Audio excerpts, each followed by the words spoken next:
بسم اللہ الرحمن الرحیم وَأَنذِرْهُمْ يَوْمَ الْآزِفَةِ إِذِ الْقُلُوبُ لَدَى الْحَنَاجِرِ كَاظِمِينَ مَا لِلظَّالِمِينَ مِنْ حَمِيمٍ وَلَا شَفِيعٍ يُطَاعُ۔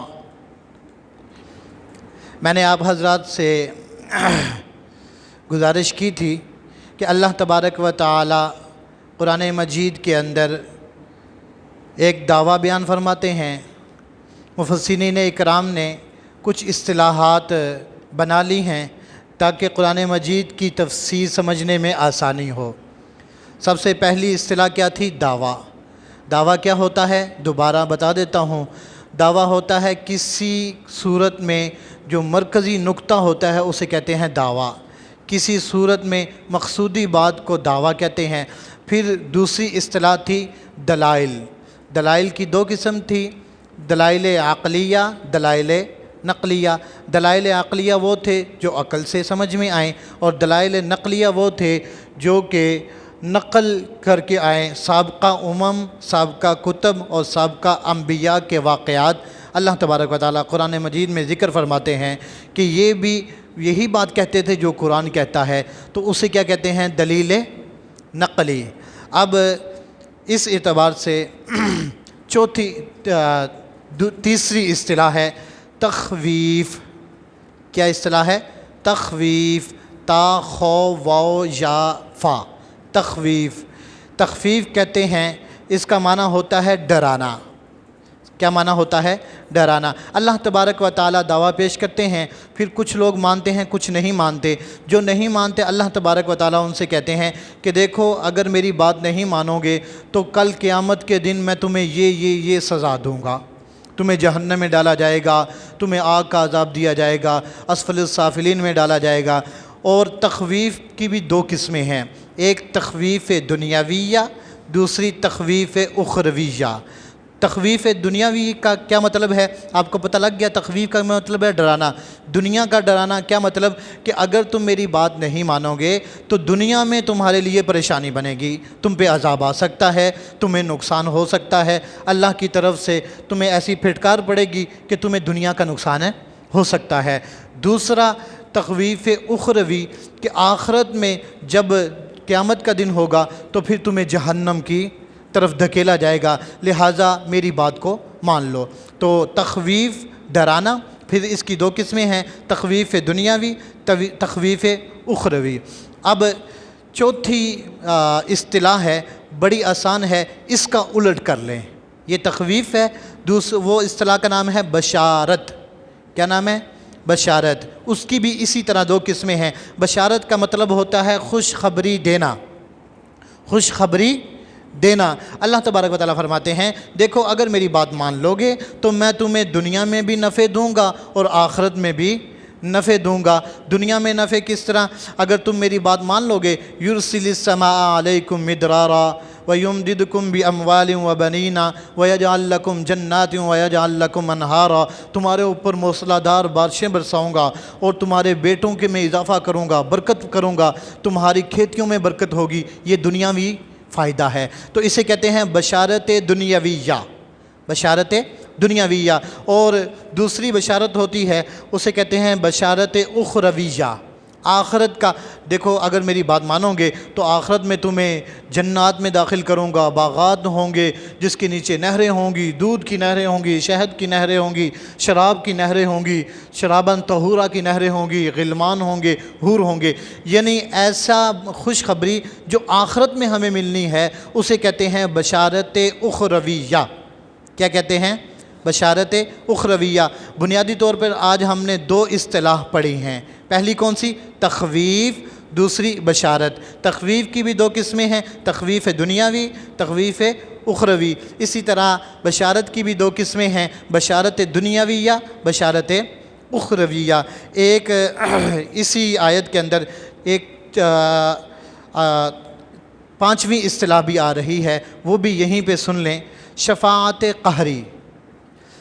ہر دور کے مشرک کا یہ عقیدہ ہوتا ہے کہ اللہ کے ماں سوا ہم جن ہستیوں کو پکارتے ہیں، اللہ کے ماں سوا ہم جن ہستیوں کو پکارتے ہیں وہ ہم اس لیے پکارتے ہیں کہ کل قیامت والے دن یا دنیا میں اگر ہم پر کوئی مصیبت آئے گی تو یہ ہستیاں ہمیں بچا لیں گی۔ ہر مشرک کا جو بھی اللہ کے ساتھ شرک کر رہا ہے کسی بھی درجے میں، وہ کسی ہستی کو پکار رہا ہے۔ یاد رکھیے جو لوگ بتوں کو بھی پکارتے تھے تو وہ پتھر کی بتوں کو نہیں پکارتے تھے، بلکہ ان کے پیچھے ایک فلسفہ ہوتا تھا کہ یہ منات کا بت ہے، یہ لات ہے، یہ عزا ہے، وہ انسانوں کو پکارتے تھے۔ وہ جو ان کے ذہنوں میں بزرگان دین ہوتے تھے وہ ان کو پکار رہے ہوتے تھے، اور ان کا یہ نظریہ ہوتا تھا کہ اگر ہمیں کوئی مصیبت آ گئی، کل قیامت کے دن ہم پکڑے گے، یا دنیا میں ہمیں کوئی مصیبت آ گئی اللہ نے پکڑ لیا تو ہم ان کے آگے سفارش کریں گے اور یہ اللہ سے بزور طاقت منوا لیں گے۔ یہ ان کا نظریہ ہوتا تھا۔ اسے کہتے ہیں شفاعت قہری۔ شفاعت کا مطلب سفارش کرنا، قہری بزور طاقت منوانا۔ قہری کا مطلب بزور طاقت اپنی بات کو منوا لینا۔ تو ان کا یہ نظریہ تھا، اس پر جا بجا قرآن مجید میں کیا کیا گیا ہے، اس کی نفی کی ہے کہ اس طرح کا کوئی عقیدہ نہ پالو، یہ بالکل تمہارا فاسد عقیدہ ہے۔ اللہ کے سامنے کوئی بھی شفاعت قہری کا مالک نہیں ہوگا۔ اس کے سامنے جو بھی سفارش کرے گا وہ اس کے حکم سے کرے گا، اور جتنا وہ کہے گا اتنے ہی ہوگا، اس سے علاوہ نہیں ہوگی۔ تو اسے ہم کہتے ہیں نفی شفاعت قہری۔ کیا اصطلاح ہے؟ نفی شفاعت قہری، یعنی شفاعت قہری کی نفی ہو رہی ہے۔ اب آئیں ترجمے کی طرف، بہت آسان ہو جائے گا۔ وَأَنذِرْهُمْ، اے میرا پیغمبر آپ انہیں ڈرائیے، یوم الآزفتی، نزدیک آ جانے والی آفت سے، اذ القلوب لدى الحناجر، جب کہ دل حلق کو آئے ہوں گے۔ اذ القلوب، جب کہ دل لدى الحناجر، حلق کو آئے ہوں گے، کاظمین، غم سے بھرے ہوں گے، کاظمین، غم سے بھرے ہوں گے، ما للظالمین، ظالموں کے لیے نہیں ہوگا، من حمیم، کوئی دلی دوست، ولا شفیع یطاع، نہ ایسا سفارش کرنے والا جس کی سفارش کو ضرور مانا جائے۔ ترجمہ آپ نے پڑھ لیا۔ تو اب میں نے جو اصطلاح بتائی ہے اس کے روح سے یہ کیا ہے؟ تخویف اخرویہ، آخرت کا ڈراوا۔ اے میرا پیغمبر ان کو ڈرائیے اس دن سے جس دن کے آفت وہ بڑا قریب آ گیا ہے۔ وہ آپ صلی اللہ علیہ وسلم نے فرمایا، میں اور قیامت کا ہاتین، میں اور قیامت اس طرح ہیں جیسے یہ دو انگلیاں ہیں۔ جس طرح یہ دو انگلیوں کے درمیان میں کوئی چیز نہیں ہے، میرے اور قیامت کے درمیان بھی کوئی دوسرا نبی نہیں آئے گا، بس اب قیامت ہی آنی ہے۔ تو وہ بہت قریب آ رہی ہے۔ آگے اس کا کیا؟ اذ القلوب لدى الحناجر، جب کہ دل حلق سے باہر آ رہے ہوں گے۔ یہ اردو میں بھی ہم محاورہ بولتے ہیں، جب کوئی انسان شدید ڈر جائے تو وہ کہتا ہے میرا تو دل اچھل کے حلق میں آ گیا تھا۔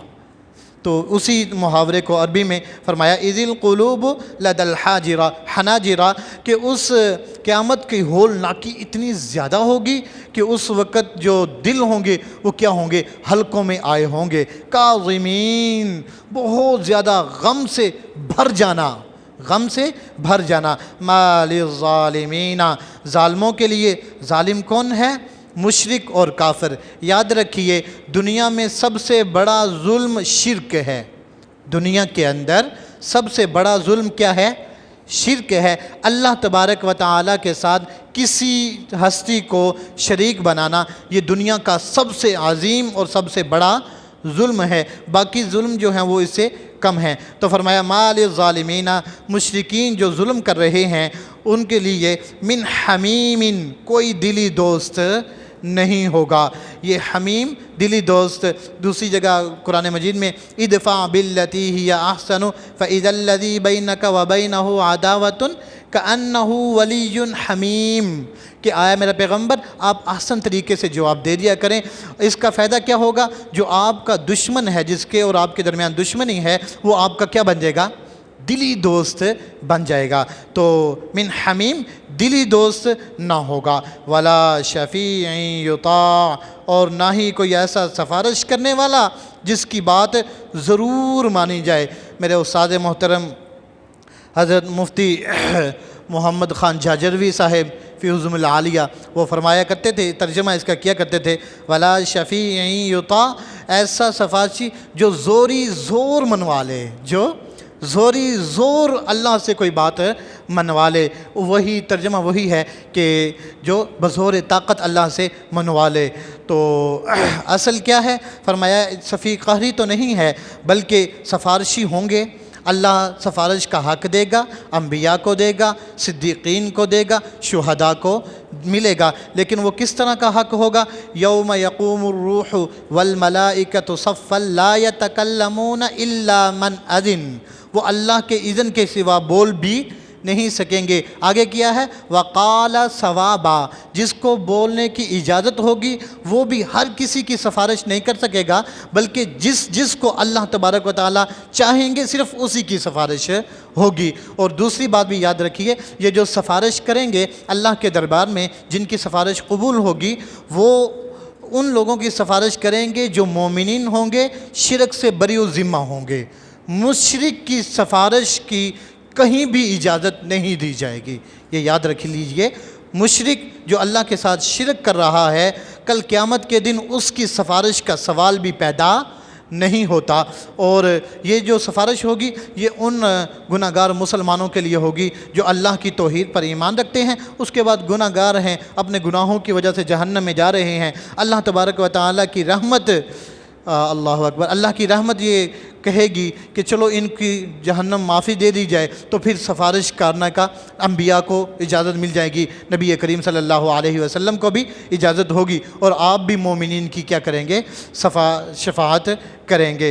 دوسری جگہ آیت الکرسی تو سب کو آتی ہے، یشفع الا، کس طرح ہے؟ من ذا الذی یشفع عندہ الا باذنہ، کون ہے جو اس کے درمیان، اس کے سامنے شفاعت کرے، سفارش کرے، یعنی کوئی بھی ذات ایسی نہیں ہے۔